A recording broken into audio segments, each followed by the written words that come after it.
Orang kafir pun kalau berbuat baik saat di dunia, Allah akan berikan balasan di dunianya. Di dunianya. Ya. Itu rumusnya atau hukumnya ada di Quran, surah ke-25 ayat 23. Ya, Al-Furqan ayat 23. Ya, ini saking adilnya Allah, ya Masya Allah. Kalau ada orang-orang di sini non-muslim konteksnya berbuat satu kebaikan saat di dunia, ya, ada non-muslim tolong orang lain, dia bangun fasilitas-fasilitas sosial misalnya, ya. Maka kata Allah, kami akan biarkan, kami akan segerakan, bahasanya percepat, qadimna, kami segerakan, saking adilnya Allah, ya. Orang Islam misal yang telah beriman tapi melakukan perbuatan buruk selama hidupnya masih berpeluang masuk surga. Ustadz, maaf, saya ingin tanya, bagaimana dengan orang yang selain Islam, non-muslim? Orangnya baik, sedekahnya banyak, taat sama agamanya, sesuai keyakinannya, tapi dia tidak dapat hidayah dari Allah. Bagaimana kalau dia di akhirat? Jadi di akhirat neraka jahanam, ya. Meskipun dia baik, meskipun dia suka bersedekah, tetap saja masuk neraka jahanam. Tidak benar, saya ulangi, tidak benar bahwa Nabi Muhammad sudah dapat jaminan sorga.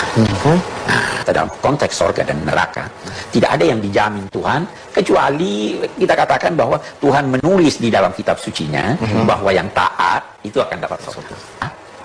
Kita kiai sebesar apapun, setaat apapun, jangan pastikan bahwa dia masuk surga. Salam saudara-saudara, itulah dia video singkat yang baru saja kita tonton tadi. Bagaimana para ustadz-ustadz ini mengklaim bahwa orang-orang kafir, orang-orang non-muslim, mereka akan masuk neraka, sedangkan orang-orang mereka dipastikan akan masuk surga, seolah-olah mereka adalah panitia surga. Padahal kita tahu surga bukan hanya ada di agama mereka, tetapi juga surga ada di agama-agama lain, termasuk agama kekristenan. Oleh karena itu, saudara, kita akan menonton video cuplikan selengkapnya. Apa tanggapan dari seorang Kumailah terhadap hal ini? Berikut videonya. Nggak tahu surga mana yang ada, atau bisa aja surga itu nggak ada, atau neraka itu ada atau nggak ada. Tapi tenang aja, kita semua bakal masuk neraka, karena kalaupun kita selamat dari neraka agama kita bakal masuk neraka agama lain, karena di agama lain kita kafir gitu. Surga neraka itu bukan letak geografis tapi psikologis, lebih ke psikologis gitu kira-kira. Betul, psikologis kolektif malah. Psikologis kolektif. Makanya surga itu selalu melekat pada konteks budaya masyarakat setempat. Seluruh manusia punya Tuhan beragam nih, mereka punya Tuhan masing-masing, dan bahkan sesama agama yang sama itu bisa meyakini konsep Tuhan yang berbeda gitu. Nah, misalnya aku dan Mas Hendra sama-sama Muslim, konsepsi Mas Hendra akan Tuhan itu beda sama konsepsi aku akan Tuhan. Kalau kita berangkat haji kan, itu kan sudah bukan haji sebagaimana Nabi kan, itu kan sudah sangat kapitalistik. Kita harus nginep di hotel, kita harus pesan catering di sana gitu. Jadi aku udah melihat ini memang beneran kayak bisnis gitu. Coki mana? Ya, Coki nunggu jadwal sama Coki Pardede teman-teman ya. Ada yang tanya Coki mana? Nanti Mbak Mela wawancara Coki Pardede di Ngaji Roso ya. Ya, semoga bisa terrealisasi segera ya. Mbak Mela, ini nih aku pengen bahas salah satu statementmu yang cukup kontroversial juga. Tenang, kamu semua akan masuk neraka gitu. Itu gimana ceritanya Mbak Mela? Teman-teman kan banyak ya yang masih memahami surga dan neraka itu materi gitu. Artinya setelah mati kita akan ditempatkan di sebuah tempat yang begini begitu. Nah itu kalau sudut pandangnya Mbak Mela sekarang memahami itu gimana? Jadi waktu itu kan kita belajar surga itu kebun ya. Jannah itu kan literally artinya taman ya, kebun ya. Terus aku mikir kenapa kebun gitu. Terus aku cek di agama-agama lain, ternyata mereka punya surganya versi masing-masing. Begitu juga nerakanya. Nah, setiap agama udah punya versi surga dan neraka masing-masing. Mereka juga punya nilai moral masing-masing. Jadi dosa pahala itu timbangannya beda di tiap agama kan. Nah, jadi nih kita nggak tahu agama mana yang benar, kita nggak tahu surga mana yang ada, atau bisa aja surga itu nggak ada, atau neraka itu ada atau nggak ada. Tapi tenang aja, kita semua bakal masuk neraka, karena kalaupun kita selamat dari neraka agama kita bakal masuk neraka agama lain, karena di agama lain kita kafir gitu. bener. Karena semua agama memiliki konsep surga neraka yang beda-beda. Bener, dan pahala dan dosa yang beda-beda juga. Kayak aku nggak pakai kerudung aja itu kan udah aku anggaplah aku nggak selamat nih di neraka enggak sih, tapi sebenarnya nggak ada sih narasi bahwa kalau tidak pakai kerudung itu masuk neraka, itu nggak ada ya, itu nggak ada. Taman kan orang-orang percayanya ada ya, nanti aku akan dibakar di neraka. Ya udah, misalnya anggaplah aku pindah ke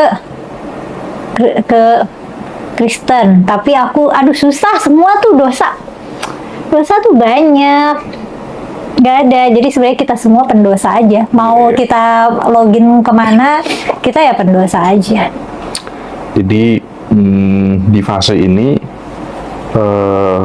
surga neraka itu bukan letak geografis tapi psikologis, lebih ke psikologis gitu kira-kira. Betul, psikologis kolektif malah. Psikologis kolektif. Makanya surga itu selalu melekat pada konteks budaya masyarakat setempat. Kayak misalnya di Arab itu kan surganya orang Kristen dan Islam kan surganya kebun dan enggak, aku jangan bilang orang Kristen deh, orang adennya Kristen aku kesampingkan aja karena aku juga nggak tahu dengan persis bagaimana deskripsi mereka tentang surga. Tapi kalau di Islam kan deskripsinya deskriptif. Ada sungai susu, sungai madu, ada buah-buah besar, hijau, ada bidadari gitu. Dan surga itu ya memang digambarkannya hijau gitu. Ada peralatan makan yang terbuat dari emas gitu. Nah, orang Arab saat itu kan tinggal di daerah yang keras ya, yang tandus. Makanya mereka memimpikan tanah yang hijau, mereka memimpikan buah-buah yang besar karena mereka kan susah untuk berkebun. Udah gitu, karena daerahnya kering, mereka juga membayangkan surga itu ada sungai, bukan cuma sungai susu, sungai madu, karena komoditi mereka itu kan susu dan madu. Udah gitu juga ada satu hal, aku langsung lupa. Ini apa namanya, gambaran mereka terhadap bidadari itu kan sesuatu yang sangat manusiawi sebenarnya, bukan surgawi ya nggak sih? Itu kayak refleksi dari hasrat mereka terhadap apa yang ideal gitu. Mereka ingin surga ini kan adalah suasana di mana semua orang umurnya sama, dan tercipta masyarakat tanpa kelas. Jadi yang orang miskin akhirnya hidup enak, yang tertindas akhirnya hidup enak. Itu kan itu impian yang indah sekali. Nah, kalau misalnya agama Mesir kuno itu surganya ladang gandum. Ladang gandum yang tidak terbatas. Karena mereka itu selalu dibayang-bayangi gagal panen dan mati kelaparan. Oh gitu ya Mbak ya. Itu makanya mungkin kisahnya. Konsep surga disesuaikan sama hasrat juga gitu ya. Kurasa begitu. So far dari yang aku cari-cari, yang aku kulik-kulik dan aku pernah kontenin gitu, mau masuk surga yang mana gitu. Kalau nggak salah judul kontennya itu selalu ada korelasi antara kondisi geografis dan konsepsi akan akhirat. Orang Viking dulu, mereka tuh surganya, ini orang Viking, kayaknya orang Viking, tapi mungkin aku lupa orang Eropa sana. Mereka tuh surganya medan perang, karena mereka merasa kalau pergi berperang itu kan honorable gitu, kayak terhormat. Dan mereka pengen sampai mereka mati tuh mereka masih terhormat, masih di medan perang. Jadi surganya adalah medan perang tanpa batas. Andai kata itu surga seperti yang dibayangkan yang bidadari itu kayak Hotman Paris, Ariel, lu udah nggak kaget gitu ya kira-kira ya? Mereka udah di surga. Iya. Ini menarik sekali perspektif yang disampaikan oleh Mbak Mela. Tapi juga teman-teman jangan langsung asal percaya ya, dinalar lah ya. Yang disampaikan Mbak Mela itu gimana kira-kira gitu. Pokoknya intinya jangan asal kita ada orang ngomong kita percaya gitu. Itu yang nggak kita Cross check inginkan aja sih. sendiri gitu. Kenapa kan memang nih, ini biasanya sering jadi bantahan ya. Kalau misalnya Tuhan satu, kenapa agama banyak? Dan itu udah dijawab di surat Al-Maidah gitu, karena memang Tuhan menghendaki umat itu beragam supaya saling mengenal gitu. Tapi ada beberapa, maksudnya itu kan counterproductive sebenarnya. Dan ternyata kita menemukan pola yang lebih bisa diandalkan gitu dibanding. Tapi Mbak Mela, apa sih tipsnya Mbak Mela ketika kemudian kita bahas sesuatu, terus netizen bilang sesat, misionaris, mesti ya pokoknya yang jelek-jelek kayak gitu. Kita tuh kayak dihakimi, kayak mereka tuh jadi Tuhan langsung gitu loh. Jadi semudah itu gitu loh, nakar orang, justifikasi orang, oh ini musyrik, oh ini murtad, gitu ya. Itu Ini darahnya halal. Nah, halal darahnya untuk dibunuh gitu kan ya. Dan yang menarik juga halal untuk diperkosa. Jadi kayak seolah kalaupun misalnya aku murtad, misalnya aku bukan muslim, apakah orang muslim berhak memerkosa aku gitu? Apakah mereka tidak memahami konsep hak orang lain gitu? Gimana aku nggak tahu. Aku harap itu bukan orang beneran ya. Aku harap masyarakat kita tidak sesuram itu. Aku sih harapannya orang-orang yang komentar-komentar kayak gitu tuh, aku harap hanya sebagian kecil tapi suaranya ramai gitu. Mungkin akunnya banyak atau gimana. Iya juga kayaknya. Iya, bisa jadi yang setuju atau yang mau mikirin dulu gitu. Itu ada, cuman mereka quiet. Kita itu terlalu sibuk ya melupakan sebuah karya, bagaimana kemudian kita bermanfaat sama orang. Lebih sibuk pada misalnya kayak nggak suka sama Mbak Mela, dikit-dikit langsung klaim, oh ini murtad dan lain sebagainya. Islam bersyukur kalau Umaila bener-bener murtad dan lain sebagainya gitu kan ya. Sibuk bilang oh ini haram, oh ini halal, dan masih di tingkatan itu gitu.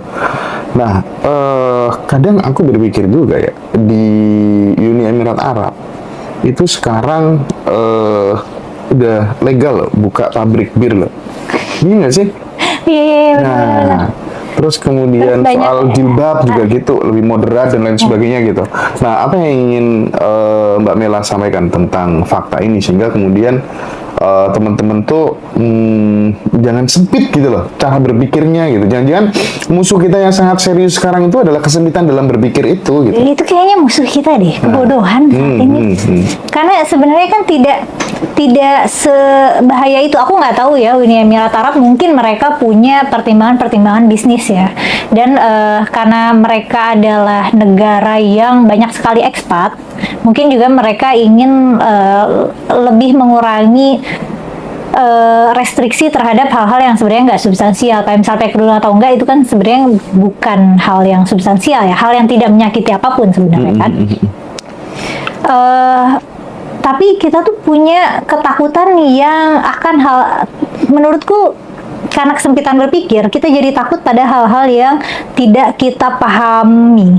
Misalnya kayak konten aku yang paling ramai itu kan yang bahas babi. Aku bahas babi kenapa sih? Karena awalnya aku nggak ngerti kenapa babi haram gitu. Kayak separuh manusia di bumi ini makan babi gitu, dalam diet mereka sehari-hari mereka makan babi dan nggak apa-apa gitu. Nah, apa alasan Tuhan mengharamkan babi gitu? Kok nggak unta gitu yang diharamkan ya? Iya, maksudnya kenapa harus babi spesifik, dan masyarakat kita ke babi tuh takutnya juga berlebihan ya nggak sih Mas Hendra? Iya. Sampai pernah tuh yang ada. Aku aja nggak berani sampai saat ini. Tapi memang menakutkan gitu. Itu kan sebenarnya ketakutan yang irasional ya. Iya. Tapi kenapa gitu? Makanya ini kan menarik untuk aku bahas. Waktu pas ada orang makan kerupuk babi dicelupin ke kuah bakso Afung, terus pihak bakso Afungnya ngancurin peralatan makan di situ coba demi meyakinkan customer kalau mereka Bukan hanya nyuci dengan bersih, ya, mereka buang itu peralatan makan secabang itu. Itu kan berlebihan ya. Itu kan menunjukkan bahwa masyarakat tuh punya ketakutan berlebihan sama babi. Dan menurutku itu karena mereka nggak paham. Aku jadi inget kalau di Bali itu kan biasanya mampir ke apa sih?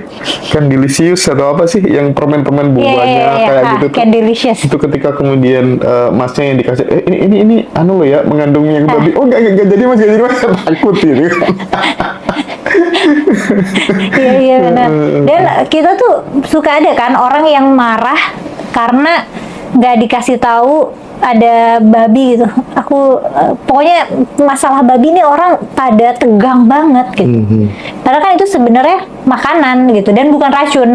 Bukan racun. Gitu. Dan itu menarik. Menurutku masyarakat banyak marah sama aku itu karena disonansi kognitif sih. Karena apa yang selama ini mereka bisa dengan nyaman pegang tanpa alasan, tanpa dasar pengetahuan apapun, tiba-tiba didisrupsi dengan adanya informasi baru. Kan itu kan bikin gak nyaman. Orang belajar itu kan gak nyaman kan. Belajar itu bikin kita bingung, bikin kita pusing, bikin kita capek. Sedangkan kalau beribadah itu kan enak, bikin perasaan kita nyaman gitu. Kalau dikasih tausiah kan pengennya sebutannya pasti siraman rohani gitu, adem. Sedangkan kalau misalnya kita tujuannya adalah untuk belajar ya kita pusing gitu, kalau kita panas gitu. Nah itu kayaknya pendekatan yang agak bingung nih. Mereka dengerin siraman rohani harusnya adem ya, apapun yang disiramin pokoknya meresap ya. Karena nggak perlu mereka pertanyakan gitu. Nah sedangkan aku nggak bisa nggak dengerin ceramah. Tahu Mas Hendra ngerasain juga nggak sih susah dengerin ceramah, kayak rasanya ini penuh dengan omong kosong tidak berdasar. Lihat-lihat sih kalau aku. Nah, banyak. Misalnya kayak ceramahnya Bante Vanavaro, itu kan enak didengerin gitu ya. Apa Bante Vanavaro? Bante Vanavaro. Oh, Bante Vanavaro. Waduh, tuh Mas Hendra tuh dengerinnya Bante banget. Kalau aku sih semua aku dengerin ya. Nah iya kan, aku juga semua aku dengerin gitu. Selama bisa punya manfaat buat aku dengerin. Nah, kualitas penceramah di masjid-masjid yang aku kunjungi itu kualitasnya jelek-jelek nggak sih, secara kadang-kadang malah kualitasnya tuh kayak merendahkan intelektual gitu. Ada apa ini haram, apa ini bid'ah, sesat gitu, tanpa dikasih bridging alasannya gitu. Pokoknya udah divonis itu aja. Menurut aku sih masih banyak nih penceramah yang berceramah dengan menghinakan nalar gitu. Tapi memang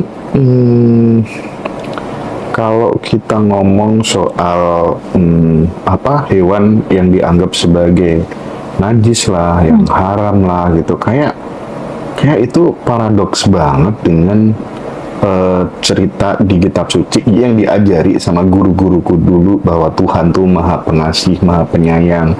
Kalau dulu kan kita masih ngaji, masih kecil tuh kan menganggap Tuhan tuh sebagai sosok gitu yang kemudian bisa ngeremot kita semaunya gitu ya. Terus kemudian mulailah belajar, oh Tuhan tuh sumber dari segala sumber. Nggak tahu nanti perspektifnya Mbak Mela tentang Tuhan bagaimana, kekosongan yang absolut dan lain sebagainya, kecerdasan semesta tanpa batas dan seterusnya gitu. Mana mungkin kemudian terus mendiskriminasi hewan-hewan tertentu sebagai hal yang najis lah, yang haram dan lain sebagainya. Itu aku bertanya-tanya terus gitu ya. Hingga suatu ketika, karena aku tuh idolakan banget sama namanya tokoh muslim, namanya MH Ainun Najib ya. Cak Nun tuh aku fans banget sama beliau. Bahkan mimpi-mimpiku pun sering dihiasi Cak Nun ngasih nasihat gitu ya. Ditulislah di telapak tanganku gitu. Mudah-mudahan beliau segera pulih, segera sehat kembali.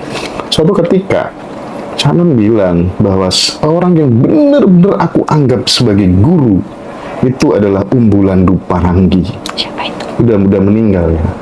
Orang nggak tahu NTB kalau nggak salah ya. Beliau seorang raja di sana yang memilih untuk menjadi laki-laki biasa tinggal di Malioboro.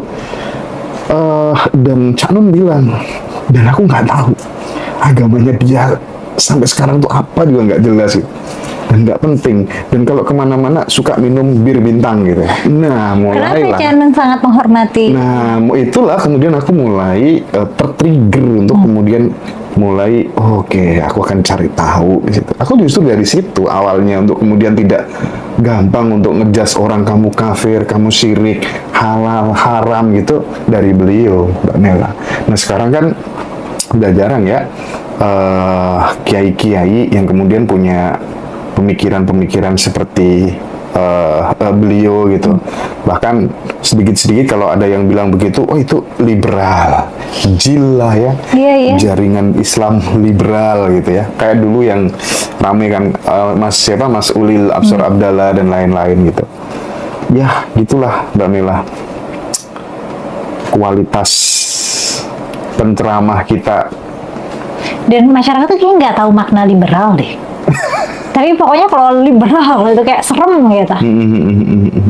Tapi kayaknya mereka nggak paham liberal itu apa, liberalisme itu apa. Tapi kalau ini boleh enggak sih perspektifnya Mbak Kumaila tentang Tuhan itu sendiri sampai sejauh ini tuh gimana sih Mbak? Aku sulit mencocokkan konsep Tuhan.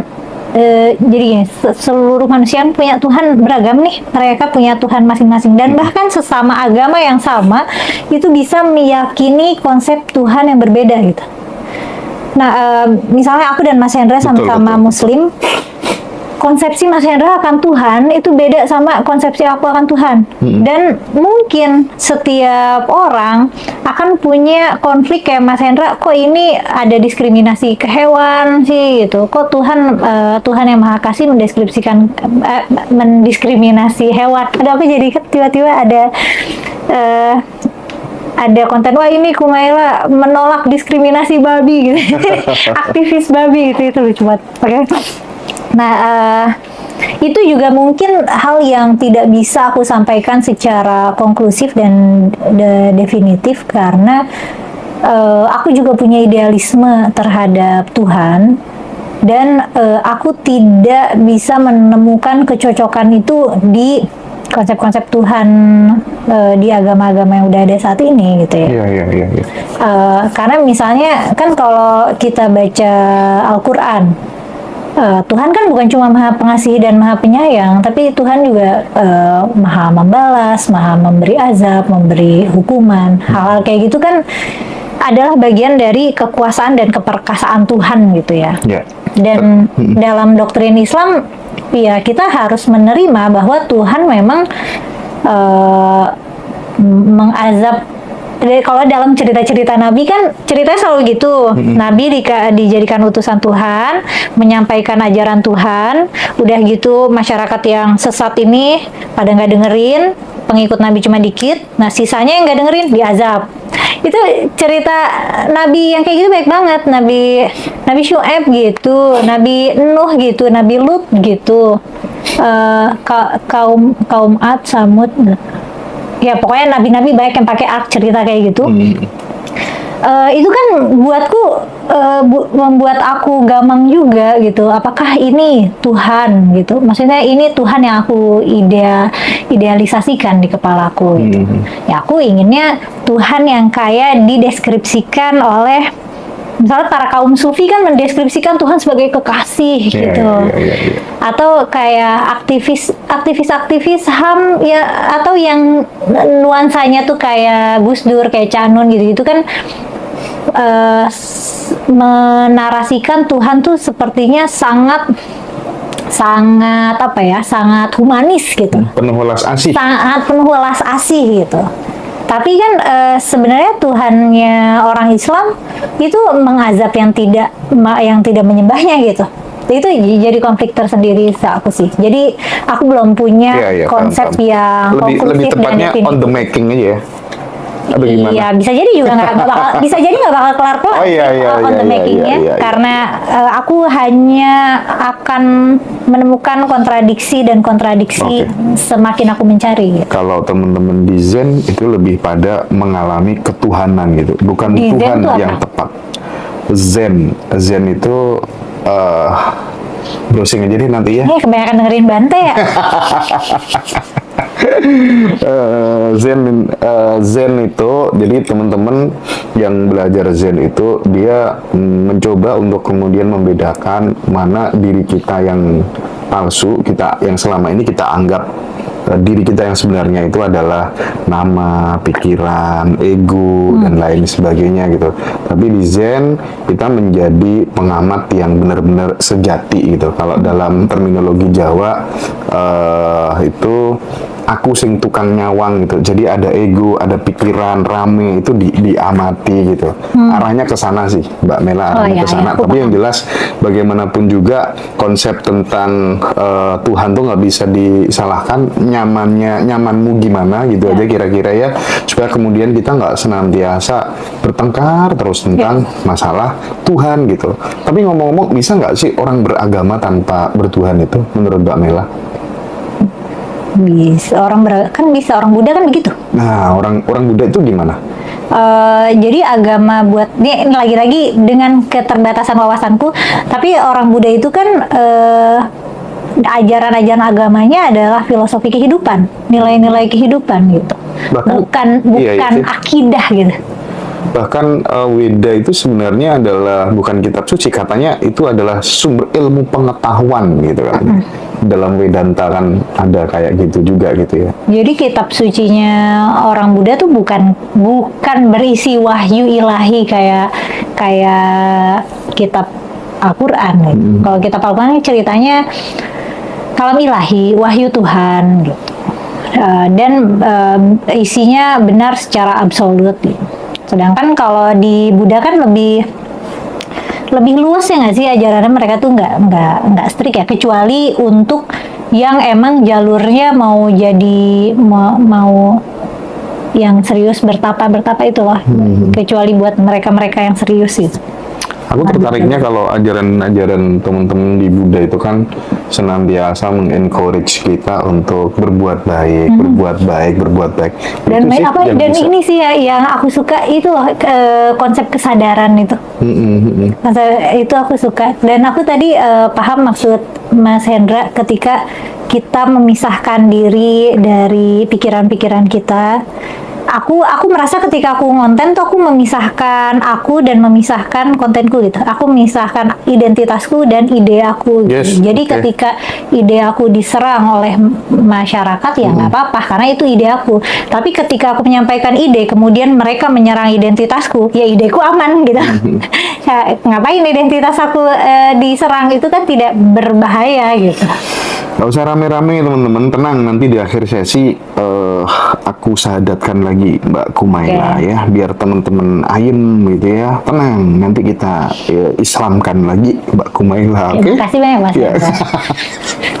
Mbak Mila,